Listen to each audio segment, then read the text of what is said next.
ಇನ್ನು ಹಾಸನದ ಬಟ್ಟೆ ಅಂಗಡಿಯಲ್ಲಿ ಆಫರ್ ನೋಡ್ಬಿಟ್ಟು ಜನರು ಆ ಆಫರ್ಗೋಸ್ಕರ ಮುಗಿಬಿದ್ದಿದ್ದಾರೆ. 1000ಕ್ಕೆ 20 ಶರ್ಟ್ ಆಸೆಗೆ ಬಂದು ಜನರು ನೂಕು ನುಗ್ಗಲಾಗಿದೆ. ಹಾಸನದ ಬಟ್ಟೆ ಅಂಗಡಿ ಆಫರ್ಗೆ ಜನರು ಮುಗಿಬಿದ್ದಿದ್ದಾರೆ. 1000ಕ್ಕೆ 20 ಶರ್ಟ್ ಆಸೆಗೆ ಬಂದು ಜನರು ನೂಕು ನುಗ್ಗಲಾಗಿದೆ. ಜನರನ್ನ ನಿಯಂತ್ರಿಸಲು ಪೊಲೀಸರು ಲಾಠಿ ಚಾರ್ಜ್ ಕೂಡ ಮಾಡಬೇಕಾಯಿತು. ಹಾಸನ ನಗರದ ಉದಯಗಿರಿ ಬಡಾವಣೆಯಲ್ಲಿ ನಡೆದಿರುವಂತಹ ಘಟನೆ ಇದು. ನಗರದ ಉದಯಗಿರಿಯಲ್ಲಿರುವ ಬಟ್ಟೆ ಅಂಗಡಿಯಲ್ಲಿ ಆಫರ್ ಅನ್ನ ಕೊಟ್ಟಿದ್ರು. 50 ರೂಪಾಯಿಗೆ ಒಂದು ಶರ್ಟ್ ಕೊಡೋದಾಗಿ ಆಫರ್ ಅನ್ನ ಕೊಟ್ಟಿದ್ರು. ಲಾಠಿ ಬೀಸಿ ಪರಿಸ್ಥಿತಿಯನ್ನ ಪೊಲೀಸರು ನಿಯಂತ್ರಣಕ್ಕೆ ತಂದಿದ್ದಾರೆ. ಇನ್ನು ಹಾಸನದ ಬಟ್ಟೆ ಅಂಗಡಿಯಲ್ಲಿ ಆಫರ್ ಅನ್ನ ಕೊಟ್ಟಿದ್ರು. 1000ಕ್ಕೆ 20 ಶರ್ಟ್ ಕೊಡ್ತೀವಿ ಅಂತ ಜನರಿಗೆ ಆಸೆಯನ್ನ ತೋರಿಸಿದ್ರು. ನೀವು ಗಮನಿಸ್ತಾ ಇದ್ದೀರಾ, ಅಲ್ಲಿ ಲಾಠಿ ಚಾರ್ಜ್ ಮಾಡಿ ಪೊಲೀಸರು ಅಲ್ಲಿ ಏನು ಜನರಿದ್ರು ಅವ್ರನ್ನ ಚದುರಿಸುವ ಕೆಲಸವನ್ನ ಮಾಡ್ತಾ ಇದ್ದಾರೆ. ನೀವು ಗಮನಿಸ್ತಾ ಇದ್ದೀರಾ ಎಷ್ಟು ಜನರು ಕ್ಯೂನಲ್ಲಿ ನಿಂತಿದ್ದಾರೆ ಅಂತ. 50 ರೂಪಾಯಿ ಒಂದು ಶರ್ಟ್ ಕೊಡ್ತೀವಿ ಅಂತ ಆಸೆ ತೋರಿಸಿದ್ರು. ಹಾಗಾಗಿ ಸಾಕಷ್ಟು ಜನರು ಅಲ್ಲಿ ಕ್ಯೂ ನಿಂತಿದ್ರು. ಅಷ್ಟೇ ಅಲ್ಲದೆ ಅಲ್ಲಿ ಸಾರ್ವಜನಿಕರು ಕೂಡ ತೊಂದರೆ ಆಗ್ತಾ ಇತ್ತು, ವಾಹನ ಚಲಾಯಿಸೋರ್ಗಾಗಿರಬಹುದು. ಯಾಕೆಂದ್ರೆ ಮೇನ್ ರೋಡ್ ಪಕ್ಕದಲ್ಲೇ ಇರೋ ತರ ಕಾಣಿಸ್ತಾ ಇದೆ.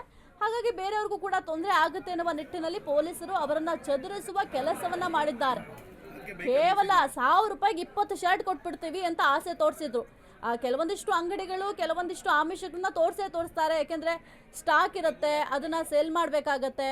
ಅದ್ರ ಜೊತೆಗೆ ಹೊಸ ಸ್ಟಾಕ್ಗಳನ್ನ ಹಾಕಬೇಕಾಗತ್ತೆ. ಹಳೆ ಸ್ಟಾಕ್ ಏನಿದೆ ಅದನ್ನು ಸೇಲ್ ಮಾಡಬೇಕು ಅಂತ ಈ ರೀತಿಯಾಗಿ ಆಮಿಷವನ್ನು ಒಡ್ಡಿರ್ತಾರೆ. ಆದರೆ ನಮ್ಮ ಜನರು ಏಕಾಏಕಿ ಆ ರೀತಿ ಹೋದರೆ ಏನಾಗಬೇಕು? ಒಂದು ಅಂಗಡಿಗೆ ಈಗ ಅದು ದೊಡ್ಡ ಅಂಗಡಿ ಆಗಿರಬಹುದು ಅಥವಾ ಯಾವುದೋ ಒಂದು ಮಾಲ್ ಇರಬಹುದು, ಏಕಾಏಕಿ 1000 ಜನ ಹೋದರೆ ಏನಾಗಬೇಕು ಹೇಳಿ ಪರಿಸ್ಥಿತಿ? 1000 ಜನ ಇಲ್ಲ ಆದ್ರೂ ಏನೋ ದೊಡ್ಡ ಅಂಗಡಿಗೆ 1000 ಜನ ಹೋದ್ರೆ ನಿಭಾಯಿಸೋದು ಭಾಳ ಕಷ್ಟ ಆಗುತ್ತೆ. ಅಂಥದ್ರಲ್ಲಿ ಹಾಸನದಲ್ಲಿ ಅದು ಕೂಡ ಮೇನ್ ರೋಡಲ್ಲಿ ಅಂಗಡಿ ಇದೆ ಅಂತ ಅನ್ನಿಸ್ತಾ ಇದೆ. 50 ರೂಪಾಯಿಗೆ ಒಂದು ಶರ್ಟ್ ಕೊಡ್ತಾರೆ ಅಂದ್ಬಿಟ್ಟು ಎಲ್ಲ ಹೋಗಿ ಅಂಗಡಿಯಲ್ಲಿ ನಿಂತ್ಕೊಂಡ್ಬಿಟ್ರೆ ಅಲ್ಲಿ ಪರಿಸ್ಥಿತಿ ಏನಾಗಬೇಕು? ಅಲ್ಲಿ ಅಟ್ಲೀಸ್ಟ್ ಅವ್ರನ್ನ ಬ್ಯಾಲೆನ್ಸ್ ಮಾಡೋದಕ್ಕೆ ಅಂಗಡಿಯವ್ರಿಗಾದ್ರೂ ಸಾಧ್ಯ ಆಗುತ್ತಾ? ಅದು ಯಾವ ರೀತಿ ಆಫರ್ ಕೊಟ್ಟಿದ್ದಾರೋ ಗೊತ್ತಿಲ್ಲ. ಅವ್ರಿಗೆ ಸ್ವಲ್ಪನಾದ್ರೂ ಗೊತ್ತಾಗ್ಲಿಲ್ವಾ ಅಂತ ಇಷ್ಟು ಜನ ಬರ್ತಾರೆ ಅಂತ. ಸದ್ಯಕ್ಕೆ ಲಾಠಿ ಬೀಸಿ ಪರಿಸ್ಥಿತಿಯನ್ನು ಪೊಲೀಸರು ನಿಯಂತ್ರಣ ಮಾಡಿದ್ದಾರೆ. ಬೇರೆ ಏನು ರೀತಿ ತೊಂದರೆ ಆಗಬಾರ್ದು. ಈಗ ನಾವು ನೋಡ್ತಾ ಇದ್ದೀವಿ ಬೇರೆ ಕಡೆ ಕಾಲು ತುಳಿತಾಗಿ ಎಷ್ಟೆಲ್ಲ ಅನಾಹುತಗಳಾಗಿದೆ, ಏನೆಲ್ಲ ಕೆಲವೊಂದಿಷ್ಟು ಅವಘಡಗಳು ನಡೆದಿದೆ ಅಂತ.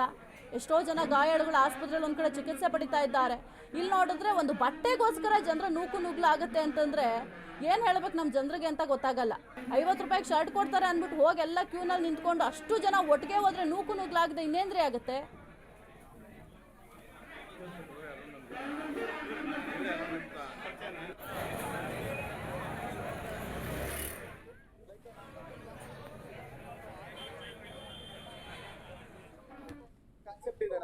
ಸೊ ಇನ್ನೊಂದ್ ಥಿಂಗ್ ಏನಂದ್ರೆ, ನನ್ನ ಬ್ರ್ಯಾಂಡ್ ಹೆಂಗಿರ್ಬೇಕು ಅಂದ್ರೆ ಲೋವರ್ ಮಿಡಲ್ ಕ್ಲಾಸ್ ಹೈಫೈಟಿಕ್ ಆಗಿ ಬಟ್ಟೆ ಆಗ್ಬೇಕು ಅನ್ನೋ ಒಂದು ಕಾನ್ಸೆಪ್ಟ್ ಅನ್ನ ತಗೊಂಡ್ಬರ್ತೀವಿ.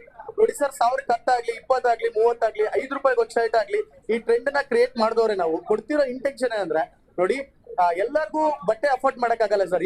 ಈಗ ಸೊಸೈಟಿಯಲ್ಲಿ ವ್ಯಾಲ್ಯೂ ಏನಕ್ಕೆ ಕೊಡ್ತಿದ್ದಾರೆ? ಬಟ್ಟೆ ನೋಡಿ, ಡ್ರೆಸ್ಸಿಂಗ್ ಸೆನ್ಸ್ ನೋಡಿ ವ್ಯಾಲ್ಯೂ ಕೊಡ್ತಿದ್ದಾರೆ. ನನ್ನ ಇಂಟೆನ್ಷನ್ ಅದೇ, ಪ್ರತಿಯೊಂದು ಇದ್ರಲ್ಲಿ ಇಡೀ ಇಂಡಿಯಾಲಿ ನಮ್ಮ ಸ್ಟೋರ್ಸ್ ಓಪನ್ ಮಾಡಿ ಪ್ರತಿಯೊಂದ್ ಹತ್ರನು ನಮ್ಮ ಬ್ರ್ಯಾಂಡ್ ಓಪನ್ ಆಗ್ಬೇಕು. ಲೋವರ್ ಮಿಡಲ್ ಕ್ಲಾಸ್ ಹೈಫೈಟಿಕ್ ಆಗಿ ಬಟ್ಟೆ ಹಾಕುವ ಒಂದು ಕಾನ್ಸೆಪ್ಟ್ ಅನ್ನ ತಗೊಂಡ್ಬರ್ಬೇಕು ಅಂತ ನಾನು ಇಷ್ಟೆಲ್ಲ ಕಷ್ಟಪಡ್ತಾ ಇದೀನಿ. ಒಂದೇನಂತ ಹೇಳಿದ್ರೆ, ಸೊ ನಮ್ದು ಅರೌಂಡ್ 16th ಬ್ರಾಂಚ್ ಇದು. 16th ಬ್ರಾಂಚ್ ಓಪನಿಂಗ್ ನೀವು ಬಂದಿದ್ದೀರಾ. ಲೈಕ್ ನಮ್ಮ ಹಾಸನ್ ಜನ ಅಂತೂ ಸಿಕ್ಕಾಪಟ್ಟೆ ಸಪೋರ್ಟ್ ಮಾಡಿದ್ದಾರೆ ಸರ್. 1000ಕ್ಕೆ 20 ಶರ್ಟ್ ಅಂತ ಹೇಳಿದ್ವಿ. ನಾವು ಕೊಟ್ಟಿದ್ದು ಒಬ್ಬರಿಗೆ 2 ಶರ್ಟ್ ಅಂತ, ಲೈಕ್ 100 ರೂಪಾಯಿಗೆ 2 ಶರ್ಟ್ ಕೊಟ್ವಿ, 50 ರೂಪಾಯಿಗೆ ಒಂದು ಶರ್ಟ್ ಅಂತ. ಸೊ ಏನಕ್ಕೆ ಅಂತ ಹೇಳಿದ್ರೆ ಪ್ರತಿಯೊಬ್ಬರಿಗೂ ಸಿಗ್ಲಿ ಅಂತ. ಸರ್ ಇಲ್ಲಿ ನೋಡಿರ್ಬೋದು ನೀವು, ಒಂದ್ಸರಿ ಇಲ್ಲಿ ಒಂದು ಕ್ಯಾಮ್ರಾನ ಇದ್ ಮಾಡಕ್ಕಾಗತ್ತಾ? ಸೊ 1000 ಜನ ಬಂದಿದ್ದಾರೆ. ಸೊ ಇಷ್ಟೆಲ್ಲ ನಂಬಿಕೆ ಇಟ್ಟು ಬಂದಾಗ ಒಬ್ರು ಸಹ ಡಿಸಪಾಯಿಂಟ್ ಆಗ್ಬಾರ್ದು ಸರ್. ಇವಾಗ ನಾವು ಕೊಡ್ತೀವಿ ಅಂತ ಹೇಳಿದ್ರೆ ಜೆನ್ಯೂನ್ ಆಗಿ ಕೊಡ್ಬೇಕು. ಇನ್ನೊಂದು 50 ರೂಪಾಯಿಗೆ ಒಂದು ಶರ್ಟ್ ಕೊಟ್ರು 1 ಇಯರ್ ಕಲರ್ ಶೇಡ್ ಶಿಂಕ್ ಆದ್ರೆ 100% ರಿಟರ್ನ್ ಇದೆ ಅಂತ ಸಹ ಹೇಳಿದೀನಿ. ಸೊ ನೀವು ಒಂದ್ಸರಿ ಕ್ವಾಲಿಟಿನ ಒಂದ್ಸರಿ ಚೆಕ್ ಮಾಡಿ ತೋರಿಸಿದ್ರೆ ಚೆನ್ನಾಗಿರುತ್ತೆ. ನಮಸ್ಕಾರ, ನನ್ನ ಹೆಸರು ಅರುಣ್ ಅಂತ ಹೇಳ್ಬಿಟ್ಟು.